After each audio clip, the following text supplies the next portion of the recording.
So the first question I have is, what is coming up for the organization?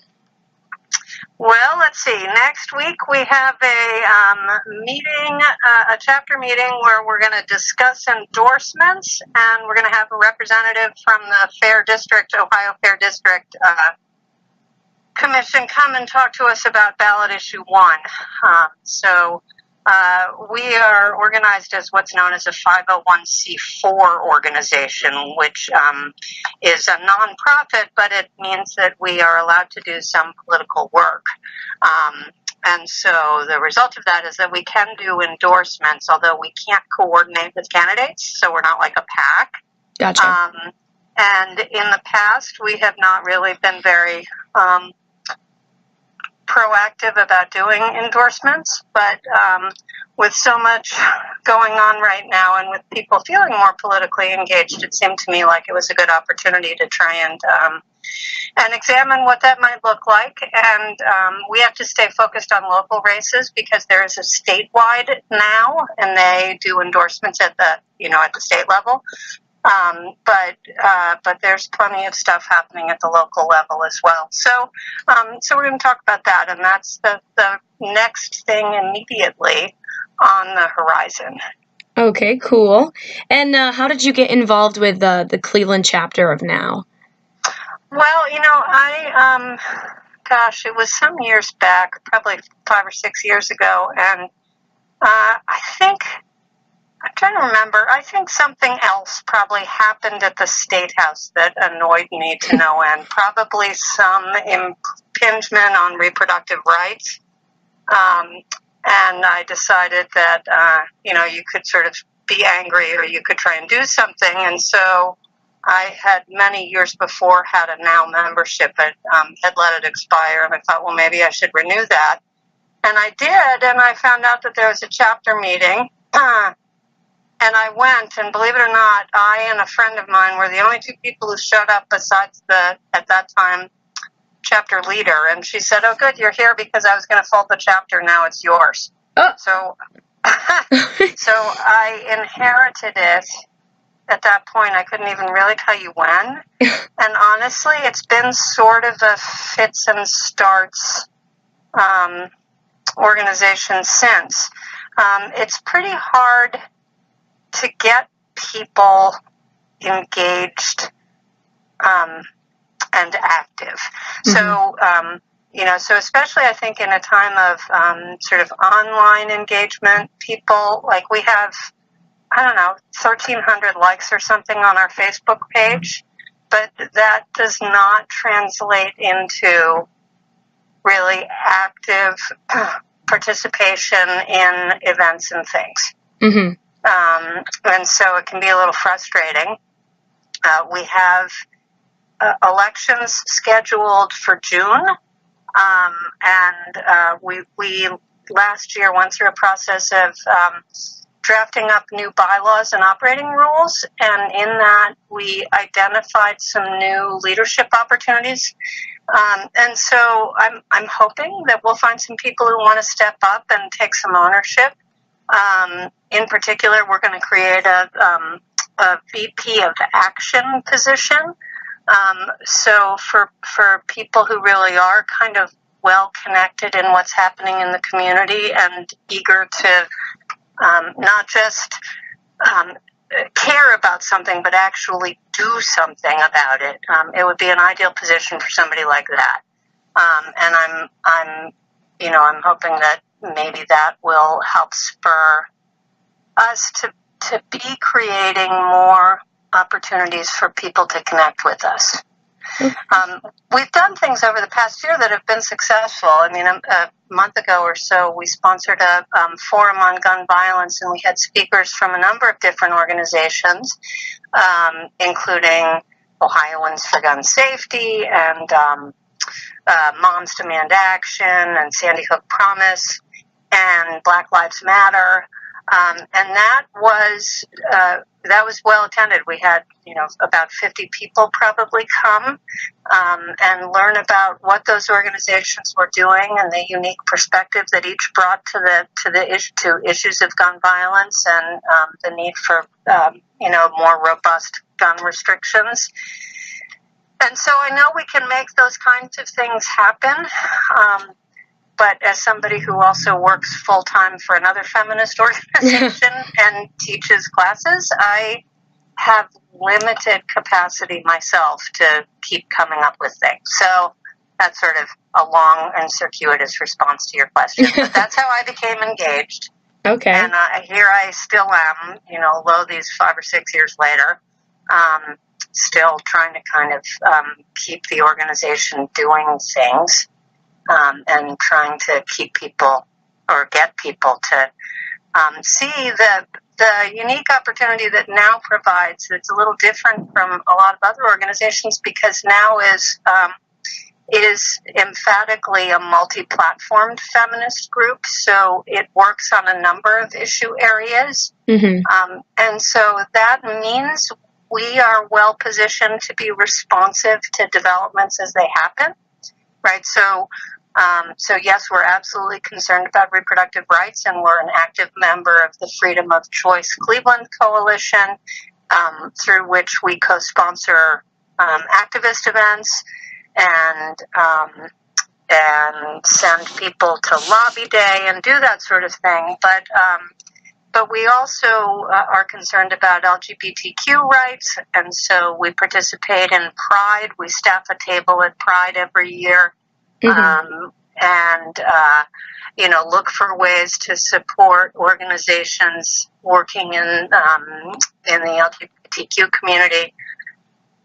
We also work on wage equity issues, and so that affords opportunities to partner with things like unions on organizing efforts.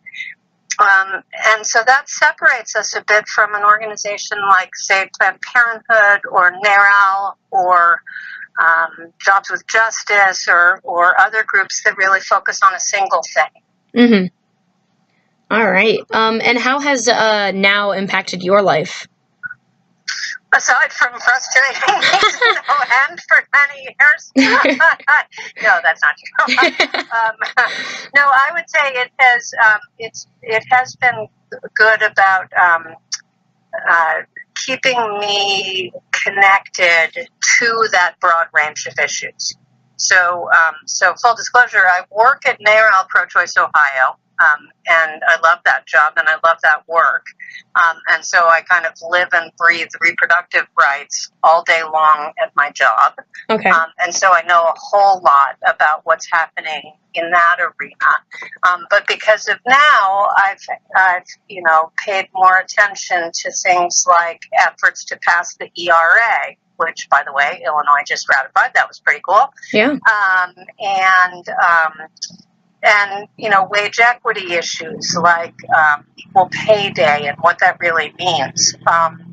NOW has been a real champion at the national level on efforts to prevent violence against women, between pushing for renewal of the Violence Against Women Act, and pushing for stronger legislation to protect people from domestic abusers and things. And so, so I would say it's precisely because it is a far-reaching and broadly understood feminist group. I've really benefited from the educational opportunities that's afforded. Okay, cool. And you mentioned you have a partner that was with you when you kind of just got NOW. Yes, Leslie. She's still with me. She's serves as the secretary/treasurer of the organization, and so she's been really my partner for years now on this. And I don't know what I would have done without her. I probably would have just closed the chapter. But, yeah. But somehow the two of us have kind of leaned on each other and said, you know what, we really don't want this to go away.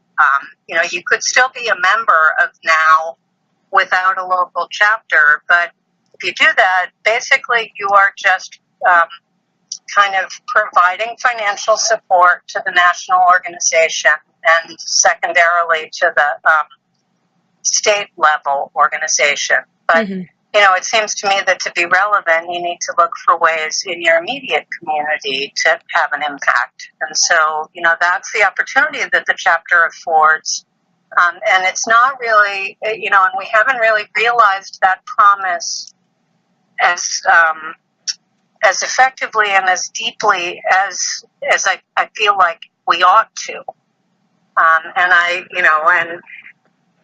I think in some ways it's generational. I think now it's sort of perceived as kind of an older feminist organization. And so I think for a lot of young feminists, they, feel more drawn to other organizations or to not being what they might view as confined within any organization, but instead taking their activism at a more individual level. I see, yeah. All right, now I'm going to ask you a little bit about your personal history, if you will. Sure. So what education or preparation did you have for, pursuing this position? I honestly didn't really have any formal. What happened was I was raised. I should backtrack. I'm 53 years old, so I'm squarely sort of second wave feminist age. Yeah. And I, although on the sort of young side of that, but I was raised outside of Washington D.C. and I had the benefit of going to what could only really be described as kind of a hippie progressive school, where honestly our field trips were very frequently protest marches in Washington. Like we'd fill buses and go to women's marches and to environmental marches and to no nukes marches and to anti-war demonstrations, etc. And so I grew up in an activist climate, and that resonated with me. I mean, it really was sort of core to my understanding of my place in the world, I think. And one of my earliest memories is asking my mother, I was probably, 5 or something, why her last name was different from her parents. And she said, well, when you get married, you take your husband's name. And I could just remember looking at her and saying, I'm never doing that. Why would I take his name?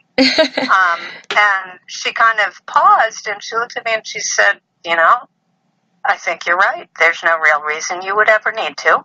And so I think I just chafed under any implication that girls were less than or, less capable than boys. And so as a result, throughout my life, I cared about and stayed interested in and paid attention to efforts to level the playing field, to efforts to preserve and protect reproductive rights. I mean, Roe v. Wade was decided in 1973. I was a little kid at that point. But I can remember going to the big women's march in 1979 or 80 in D.C., a big one that was, because already as soon as Roe v. Wade was decided, anti-choicers started trying to carve away at that right that was established in that. And so, so that's been something I've been engaged with really like all my life. So my education has been self-taught. I certainly took some women's studies courses. Yep. Okay. My graduate program, my master's program, although I'm an art historian by academic background, my master's thesis, my master's project was looking at African art from a specifically feminist perspective. And so, so there was academic reading in that way, but not, I don't have a women's studies degree or anything like that. Okay. All right. Let's see. So how many branches does now have right now? Oh, nationally or in the state of Ohio or what? We'll go with the state of Ohio. How many chapters in the state of Ohio? I'm going to have to ballpark this. I mean, I could find you that specific number, but not right now because I'm not near my computer. I'm going to think that it is approximately 10. Okay.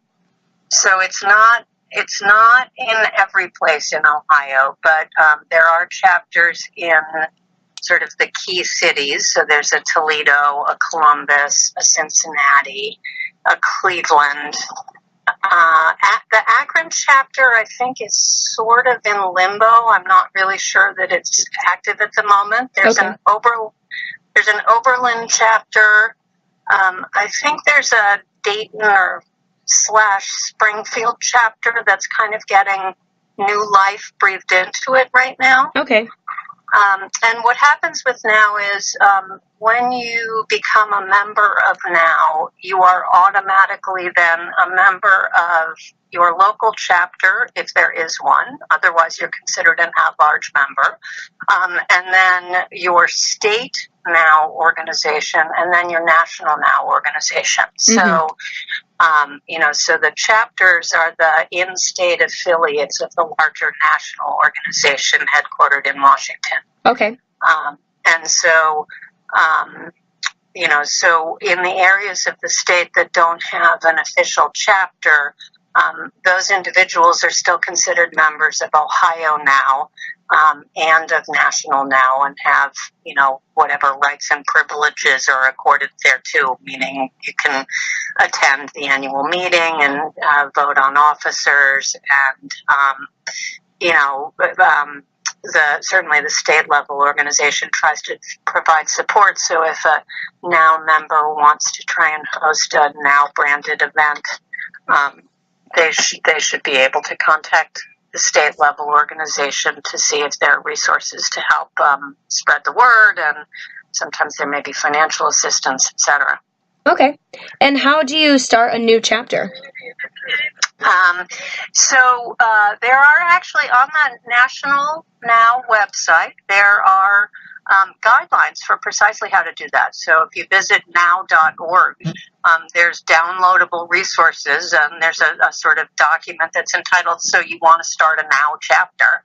Oh, perfect. And the guidelines for that include the need to you have to have a minimum of 2 officers because there has to be accountability. You need to draw up bylaws and operating rules, and they actually provide you a template which you can customize, to best suit the specifics of your situation. And I think ultimately you need to get the approval of the state and national organizations, but that's not a difficult thing to do. It's always NOW has always been conceived as a very kind of flat organization. It's not a top down. Yeah. It's meant to be really very much kind of driven by its members. And so they don't want to discourage people. If there were no chapter, for example, in, Ashtabula, which I think there actually is an Ashtabula chapter, but if there were not, and 2 or more members wanted to try and get one started, the national and the state organization would not try to dissuade them from doing it. Okay. So they do provide all the resources you need, and they try and make it easy because obviously they want to facilitate that. Definitely. And how many employees or volunteers do you have in your chapter specifically? Just a rough estimate. Well, membership, which is really sort of determined by the payment of annual dues. Currently, the Greater Cleveland chapter has, probably between 200 and 250 members. I haven't gotten the most recent membership list. But that does not at all translate into active members. True. So, yeah, so, the reality is it's more like sort of 10 people who actually show up and do things, but on paper, there's probably 250 members. And a lot of them are also, there's a lot of members who are much older who, did a lot of work earlier on in their lives and are kind of old and tired, but still want to support the organization, still care about its principles, and so, so they're still valued members, but they don't necessarily go to meetings. Okay. And if you were wanting to volunteer, did you need any qualifications or work experience to do so? No, not really. I mean, you have to be committed to the mission, so you have to espouse the kind of core values of the organization. But beyond that, no. And in fact, to the contrary, it tries to find room for people to bring their unique talents and interests. What are the mission and values of the organization? Okay, now the mission and values. We don't have a separate chapter mission statement, but the overarching mission of the organization is to empower and work with women on issues that impact them and their families. So we work to lift up women to be able to realize their full potential. And so that means economically, that means socially, that means racially. And so we work to create a world that is fundamentally more equal for all individuals. Okay. And what are some of the biggest challenges you've faced in the organization? Well, as I was sort of telling you on our last call, I mean, there really is a problem with getting individuals to be willing to sort of give time and energy into leading advocacy efforts, organizing educational events, etc. The greatest challenge we face is getting people to stay engaged. Okay. So getting past kind of armchair activism. If I put something out on social media, it'll get 1 million likes and shares. People will have thoughtful comments.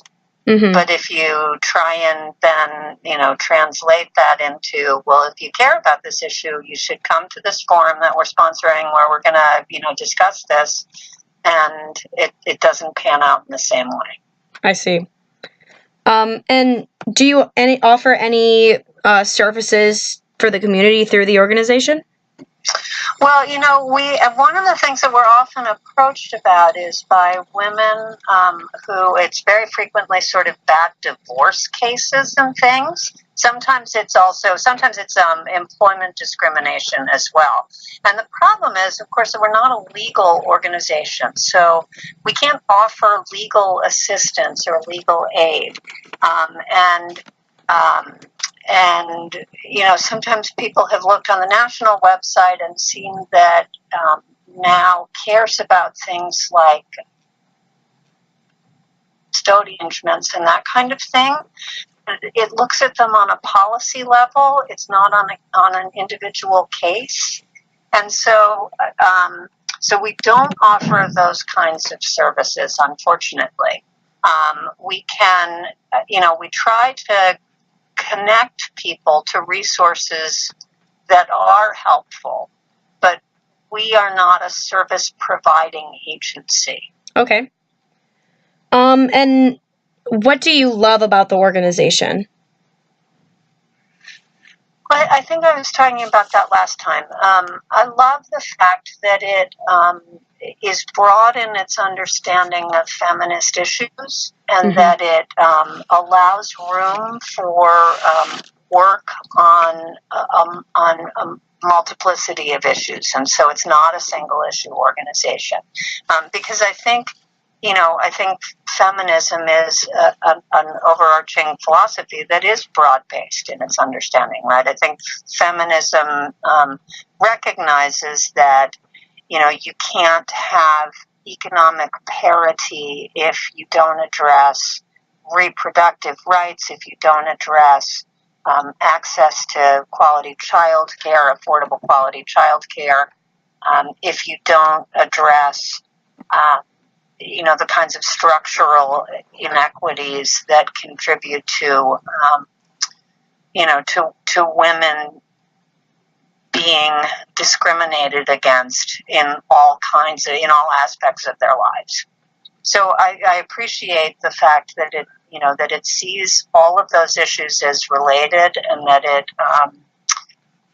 it leaves room for any individual chapter to work on the things that are most pertinent within their community, or that are of the strongest interest to their members. So again, because it's a flat organization, it's not meant to be a top-down organization. Mm-hmm. It leaves room for variation in the ways that each chapter is organized and conducts the work that they do. Okay. Is there a story or an incident that has particularly moved you or affected you emotionally or personally? You mean through my work with now? Yeah.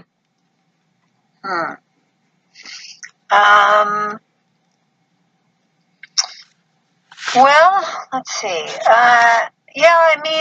I would say, for instance, we, together with the Cuyahoga Democratic Women's Caucus, we organized a panel discussion with a pretty remarkable group of women who have all had abortions, and who were willing to sort of share their experiences of that, like where they were in their lives, the challenges or barriers to access that they faced, Mm-hmm. how they came to make the decisions that they made. And I think that was really an impactful event, because I think a lot of the time we think of rights in the abstract, right? So we Mm-hmm. We say that we support them, and we say that they're important. But even so, I think sometimes we fail to recognize how they play out at the most granular level, at the most individual level. Mm-hmm. So I think the more, that now, or that any organization really can use is storytelling, the more impactful it can be. I think if you look at the movement for marriage equality in the gay rights movement, the way that they finally achieved success was really through a hearts and minds strategy. So they really took the view that when you point out to people that someone that they know and love, whether it's a sibling or some other a cousin or a neighbor or a colleague at work, Mm-hmm. is gay and is discriminated against by the inability to exercise the same rights and freedoms as a heterosexual person, that's what changed people's minds. Mm-hmm. And I think when we work on feminist issues and we keep that at the forefront, and we tell the stories of people who are impacted by policy decisions, who are impacted by harassment, who are impacted by discrimination, and we tell the very individual stories, that's actually when we can affect the greatest change. So it seems ironic, right? You're looking to do a big change, a big structural change in society, but at the end of the day, it's when people come out and tell their stories of how Harvey Weinstein assaulted them, right? Yeah. Me Too wouldn't have happened if Tarana Burke, who really started the movement, hadn't been emphatic about telling her own story and hadn't then opened the door for other people to tell theirs. Exactly. And yeah. So I have two more questions. Okay. So first, who was or who is your role model? It's a tough one. Yeah, that's a really tough one.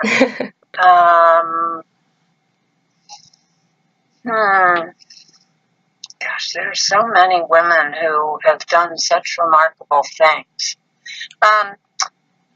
So I think, believe it or not, I think one would be from a much older generation, and that would probably be Shirley Chisholm. Okay.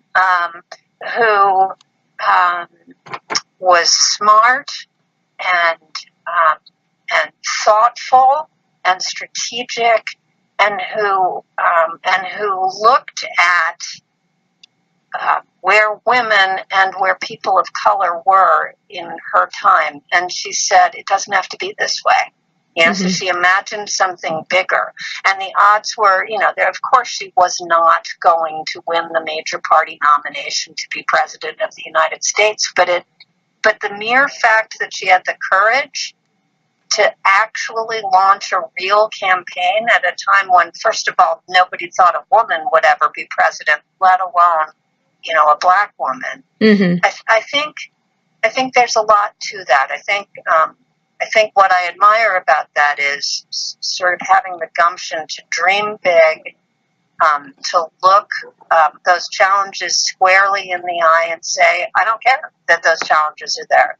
That doesn't mean I shouldn't try. That doesn't mean I don't have a valid claim to stake here.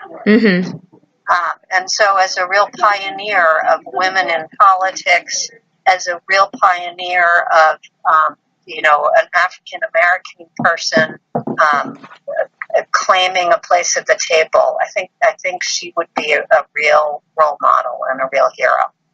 Yeah, I definitely agree. And lastly, is there anything that I didn't ask that you want people to know about, or any questions that I should ask? No, I think you really got at it. I mean, I appreciate that the questions were open-ended enough that we could, be more conversational about it. I think, at the end of the day, what I would want people to know, most importantly about now, is that it is a member, or it is meant to be a member-driven organization. So it is. So I am by title the president of this chapter, but I have no desire to be the driving force behind it. I would like it to be wholly, driven by the desires of its members. And I wish that, I want people to know that there's room for them to come in and say, I see this issue here and we need to respond, and, to brainstorm and say, what can we do? And the organization exists to back that. It exists to support people, to be better advocates for change. Yeah. Well, thank you so much. I really loved this interview. I loved getting to hear more about you and about now. It was great. Well, it's my pleasure, and thanks for the patience with all of the scheduling. Oh, no problem. But good luck with this.